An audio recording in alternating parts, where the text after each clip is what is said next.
안녕하세요. 말씀과 함께 기도. 오늘은 85일 차입니다. 야고보서 1장부터 3장까지 말씀 가이드 시작하도록 하겠습니다. 야고보는 서론에서 말씀드린 것처럼 예수님의 동생이면서 우리 초대교회의 리더라고 말씀을 드렸습니다.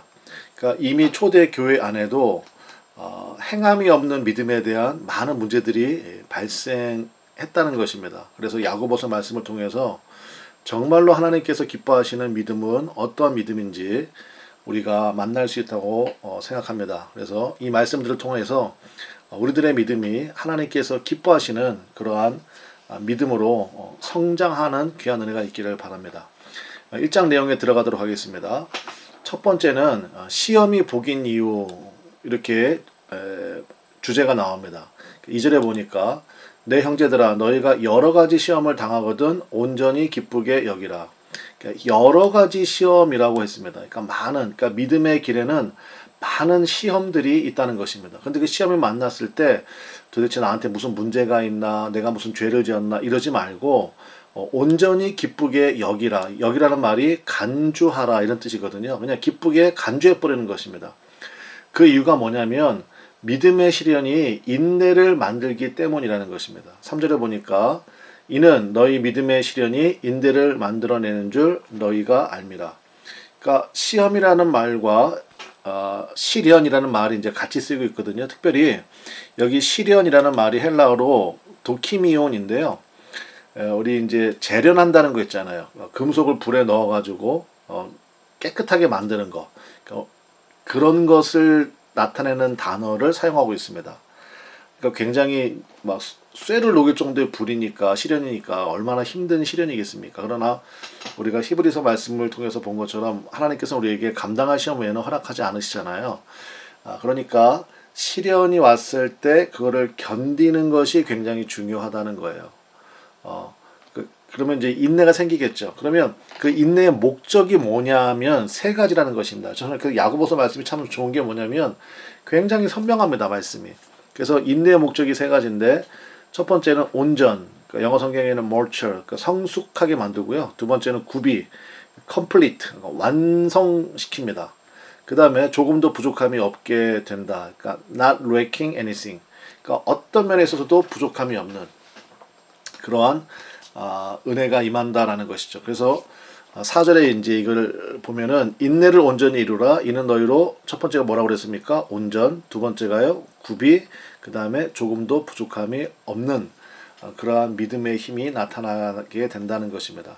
그래서 이것을 위해서 또 5절에 보면 지혜를 구하라. 6절에 보면 믿음을 구하라. 그래서 견딜 수 있도록 그럼 정리합시다.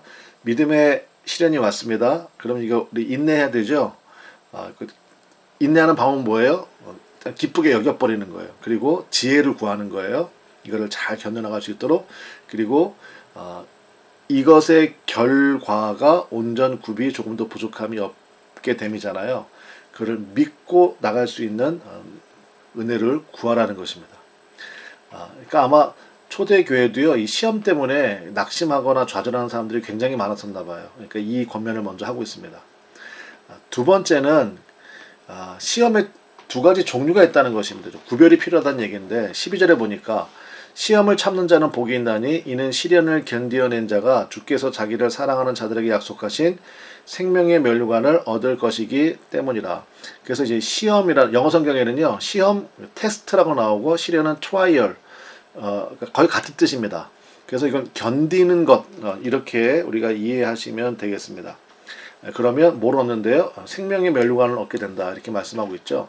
근데 13절에 보면 똑같은 우리 한글로는 시험인데 내용이 완전 다릅니다. 13절에 사람이 시험을 받을 때 내가 하나님께 시험을 받는다 하지 말지니 하나님은 아기에게 시험을 받지도 아니하시고 친히 아무도 시험하지 아니하시느니라. 여기서의 시험은 temptation 할 때 그 tempt입니다. 그러니까 유혹이라고 번역하는 게 더 좋겠습니다.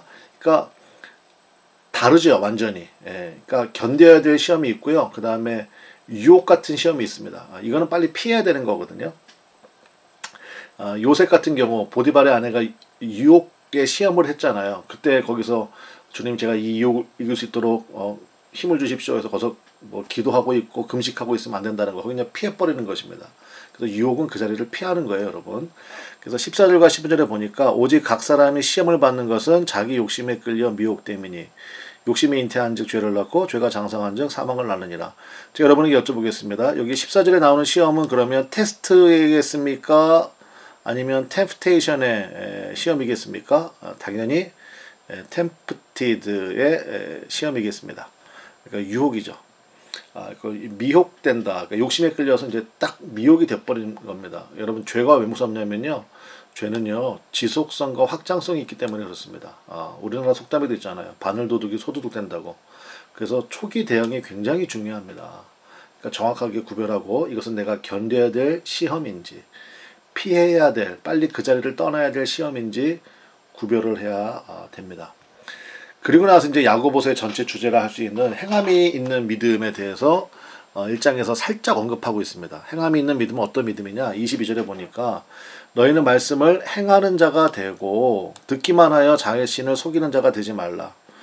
그러면 행함이 있는 믿음의 구체적인 모습이 뭐냐면 26절에 누구든지 스스로 경건하다 생각하며 자기 혀를 죄가 물리지 아니하고 자기 마음을 속이면 이 사람의 경건은 헛것이니라. 그래서 이 혀, 말에 대한 말씀이 굉장히 많이 나옵니다. 이제 2장, 3장에 걸쳐서. 그래서 일단 구체적인 모습은 혀를 죄가 물리는 거예요. 혀가 성령의 통제를 받아야 됩니다. 우리의 말이. 그 다음에 27절에 하나님 아버지 앞에서 정결하고 더러움이 없는 경건은, 그러니까 하나님이 받으실 만한 경건은 뭐냐면 고아 과부를 그 환난 중에 돌보고 또 자기를 지켜 세속에 물들지 아니하는 그것이니라. 그러니까 벌써 행함을 강조하고 있죠. 자, 그럼 2장으로 넘어가서 조금 더 구체적으로 살펴보겠는데요. 자, 2장에 가면 그럼 행함이 없는 믿음의 특징 4가지를 이렇게 열거하고 있습니다. 첫 번째는 행함이 없는 믿음은 어떤 믿음이냐? 구원받지 못하는 유익이 없는 믿음이라는 것입니다. 14절에 나오거든요. 내 형제들아 만일 사람이 믿음이 있노라 하고 행함이 없으면 무슨 유익이 있으리요? 그 믿음이 능히 자기를 구원하겠느냐? 그러니까 행함이 없으면 무슨 유익이 있겠느냐? 그런 믿음이 어떻게 구원에 이르는 믿음이겠느냐라는 것입니다. 두 번째, 행함이 없는 믿음은요, 죽은 믿음이라는 것입니다. 17절에 이와 같이 행함이 없는 믿음은 뭐예요? 그 자체가 죽은 것이니라. 그러니까 죽은 믿음이에요. 세 번째는 귀신 같은 믿음입니다. 19절에 내가 하나님은 한 분이신 줄을 믿느냐? 잘하는도다. 귀신들도 믿고 떠느니라. 귀신들도 그런 믿음이 있다는 거예요. 귀신이 하나님 알잖아요. 예수님을 제일 먼저 알아본 게 귀신 아닙니까? 그렇다고 귀신이 알지만 예수님을 따르거나 예수님의 제자가 되거나 뭐 성령의 다스리심 아래 있거나 그렇진 않죠. 그러니까 뭐예요? 행함이 없잖아요. 행함이 없는 믿음은 귀신들도 가지고 있는 믿음이라는 거예요. 머릿속에만 있는 믿음은 그건 하나의 정보일 뿐이라는 것입니다. 그리고 행함이 없는 믿음은 헛된 믿음, 영어로는 useless라고 되어 있죠. 그러니까 사용할 수 없는 믿음이라는 것입니다. 소용없는 믿음. 20절 허탄한 사람아, 이거 뭐 탄식하고 있네요. 그죠? 행함이 없는 믿음이 헛것인 줄을 알고자 하느냐.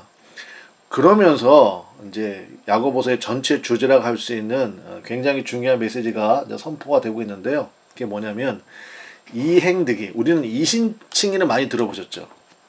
이신칭의, 그러니까 믿음으로써 의롭다함을 얻게 된다라는 것인데 야고보 사도는요, 행함으로써 의롭다함을 얻게 된다. 그래서 이행득입니다. 21절부터 22절이 나오는데요. 우리 조상 아브라함이 그 아들 이삭을 제단에 바칠 때 행함으로 의롭다 하심을 받은 것이 아니냐. 내가 보거니와 믿음이 그의 행함과 함께 일하고 행함으로 믿음이 온전하게 되었느니라. 그래서 믿음은요, 반드시 의지적 순종의 행동이 수반되어야 그게 진짜 믿음이라는 것입니다. 여기서 알 수 있는 게 뭡니까? 2000년 전, 그러니까 사도 야고보가 초대교회 지도자로 있을 때, 그러니까 사도 야고보면은 베드로, 뭐 예수님의 제자들도 같이 다 생존하고 있을 때잖아요. 이미 그때부터 사람들의 믿음의 모습이 머릿속에만 들어있는, 그러니까 행함이 없는 그러한 양태들을 많이 보였다는 것입니다. 그래서 이대로 두면 안 되겠다라는 경각심이 들었겠죠. 그래서 행함이 없는 믿음은 아무런 의미가 없다. 그래서 앞서 말씀드린 것처럼 죽은 믿음이고 헛된 믿음이고 귀신 같은 믿음이라는 것입니다. 그래서 24절에 이로보건대 사람이 무엇으로 의롭다 하심을 받아요? 행함으로 의롭다 하심을 받고 믿음으로만은 아니니라. 저는 여러분 야고보의 이 선포에 전적으로 동의합니다. 그래서 여러분 우리의 믿음의 모습이요 행함이 있는 그러한 믿음의 모습이 되기를 간절히 축원합니다. 그래서 2장 24절이 여러분의 삶에 중요한 믿음의 한 기둥으로 깊게 뿌리를 내리면 좋겠습니다. 자, 그리고 3장에 가면 앞서 얘기한 이 말에 대한 부분을 조금 더 구체적으로 언급을 하고 있는데 한번 볼까요? 저는 이렇게 제목을 잡아봤는데 선점의 원리 이렇게 좀 잡아봤습니다. 일단 첫 번째 인정할 부분이 뭐냐? 2절 우리가 다 실수가 많으니 그렇죠? 만일 말에 실수가 없는 자라면 곧 온전한 사람이라 능히 온 몸도 굴레 씌우리라. 8절 혀는 능히 길들일 사람이 없나니 쉬지 아니하는 악이요 죽이는 독이 가득한 것이라. 여러분 어떻게 동의하실 수 있겠습니까? 혀는 능히 길들일 사람이 없나니 쉬지 아니하는 악이고 사람이 말로 죽일 수 있잖아요. 폭행보다 저는 더 무서운 게 폭언인 것 같아요. 뭐 말 한마디 상처받냐? 그건 가해자가 할 얘기 아니죠. 당하는 사람은요 그냥 말 한마디가 아닌 경우가 많거든요. 그래서 일단 성경이 이렇게 이제 선포를 하고 있고 그 다음에 두 번째 말이 그 인생의 방향을 결정한다는 것입니다. 4절과 5절에 보니까 또 배를 보라 그렇게 크고 광풍에 밀려가는 것들을 지극히 작은 키로서 사공의 뜻대로 운행하나니 이와 같이 혀도 작은 지체로 돼 큰 것을 자랑하도다. 보라 얼마나 작은 불이 얼마나 많은 나무를 태우는가. 그래서 구체적인 예를 들어서 그 큰 배도 여러분 배 움직이는 그 키 아시죠? 이렇게 동그랗게 생겨가지고 돌리는 거. 그게 사공의 뜻대로 운행되는 것처럼 혀도 우리 지체 중에 작은 것이지만 전체를 다 움직일 수 있고 인생의 방향을 결정한다는 것입니다. 그러면서 세 번째 말의 속성은 사망이라는 것입니다. 그래서 말은요 반드시 성령의 지배를 받아야 된다. 이렇게 권면하고 있거든요. 6절에 보니까 혀는 곧 불이요 불의의 세계라. 혀는 우리 집 중에서 온몸을 더럽히고 삶의 수레바퀴를 불사르나니 그 사르는 것이 지옥불에서 나느니라. 그러니까 생각나는 대로 다 말하고 사는 게 아닙니다, 여러분. 절대로. 그래서 말은요 반드시 성령의 지배를 받아야 됩니다. 여기 말씀해 있는 것처럼 삶의 수레바퀴를 불사를 수 있는 게 여러분의 말 한마디. 광야에서 출애굽한 이스라엘 백성들이 뭐 때문에 하나님의 멸망을 받았습니까? 원망과 불평이었잖아요. 그러니까 여러분 함부로 말하는 거 절대 아닙니다. 그러니까 오늘 1장부터 3장 말씀 통해서 행함이 있는 믿음이 구원에 이르는 믿음이다. 그 행함의 믿음에 가장 중요한 게 일단 시련 가운데 견딜 줄 아는 것. 그러니까 견딘다는 것은 결론 뭐로 드러나겠습니까? 말이죠. 그러니까 왜 내 인생은 이 모양이냐? 왜 내한테는 이렇게 계속해서 고난만 있냐? 뭐 하나님은 살아계시는 거냐? 교회 다녀봐야 무슨 소용이 있냐? 이런 얘기 하면 안 돼요. 절대 안 됩니다. 그 방법은 뭐 어떻게 하냐면요. 선점의 원리입니다. 그러니까 찬송을 먼저 해버려요. 여기서 찬송이라는 것은 찬송, 감사, 기도 뭐 이런 것들을 다 포함하는 건데 10절에 보니까 한 입에서 찬송과 저주가 나오는도다. 내 형제들아 이것이 마땅하지 아니하니라. 그렇죠. 우리 입에서는요 찬송이 나올 수도 있고 저주가 나올 수도 있습니다. 감사가 나올 수도 있고 불평이 나올 수도 있습니다. 그럼 어떻게 하면 됩니까? 입은 하나잖아요. 그러니까 먼저 선점을 해버리는 거예요. 시작이 반이라고요. 찬송을 먼저 시작해버렸어요. 그리고 나서 바로 저주가 나올 수는 없습니다. 근데 일단 저주를 해버리잖아요. 그러면 그 뒤에는요 원망, 불평, 상처 주는 말 이런 것들이 쏟아져 나올 수밖에 없어요. 그러니까 우리 가끔 그런 얘기 하잖아요. 내가 참다 말하는 건데 그러면 여러분 끝까지 참으셔야 돼요. 야고보서 1장에 나오잖아요. 그러면 목사님 저는 어떻게 해요? 속이 다 문드러지는데요. 하나님 앞에 쏟아내는 거예요. 하나님 앞에. 기도를 통해서. 그건 괜찮습니다.